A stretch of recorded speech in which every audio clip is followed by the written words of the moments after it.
നിങ്ങൾക്കറിയോ, 10 ഇന്ത്യൻസിൽ 7 പേരും ലോൺ എടുക്കുന്ന സമയത്ത് ഈ ഒരു സിമ്പിൾ നമ്പർ ചെക്ക് ചെയ്യാതെയാണ് ലോൺ ആപ്ലിക്കേഷൻ കൊടുക്കുന്നത്. Result loan reject. അപ്പോൾ കൂടുതൽ ആളുകളും ചിന്തിക്കുന്നത് ഈ ലോൺ റിജക്റ്റ് ആവാനുള്ള മെയിൻ റീസൺ സിബിൽ സ്കോർ ആണെന്നാണ്. But actually DTA skills more application than CIBIL or credit score. Last വീക്കിൽ ഒരു ഫ്രണ്ട് പറഞ്ഞു കേട്ടായിരുന്നു, ഗുഡ് സാലറി ഉണ്ടായിട്ട് കൂടി ലോൺ റിജക്റ്റ് ആയിരുന്നു. ജസ്റ്റ് ഞാൻ ആളോട് ചോദിച്ചു, what's your DTA?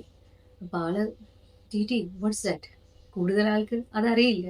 But bank നിങ്ങളുടെ ഇൻകത്തിനേലും ഡോക്യുമെന്റ്സിനേലും സിബിൽ സ്കോറിനേലും മുന്നിൽ ചെക്ക് ചെയ്യുന്ന ഒരു മെഷറാണ് DTA. അപ്പോൾ DTA means debt to income ratio. അതായത് നിങ്ങളുടെ മന്ത്ലി സാലറിയുടെ എത്ര പെർസെൻറ്റേജ് ആണ് നിങ്ങൾ EMI ആയിട്ട് അടയ്ക്കുന്നത്.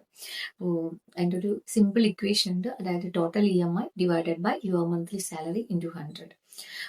ഒരു എക്സാമ്പിൾ പറയുകയാണെന്നുണ്ടെങ്കിൽ നിങ്ങളുടെ മന്ത്ലി സാലറി 40,000 ആണെന്ന് വിചാരിക്കും, നിങ്ങൾ അടയ്ക്കുന്ന EMI 15,000 ആണെന്ന് വിചാരിക്കും. So your DTA will be 37.5%. അപ്പോൾ ഈ DTA കാൽക്കുലേറ്റ് ചെയ്ത് കിട്ടുന്ന ഫിഗർ ബിലോ 30% ആണെന്നുണ്ടെങ്കിൽ കൺസിഡേർഡ് എക്സലന്റ്, ബിക്കോസ് നിങ്ങൾക്ക് ഒരുപാട് ഡിസ്പോസിബിൾ ഇൻകം ഉണ്ടെന്നാണ് അത് ഇൻഡിക്കേറ്റ് ചെയ്യുന്നത്. ഇനി 30-40% ആ ഒരു റേഞ്ചിലാണെന്നുണ്ടെങ്കിൽ that is may be acceptable. It's okay, but depends on bank. Okay, if it is above 40%, high risky, high chance for rejection.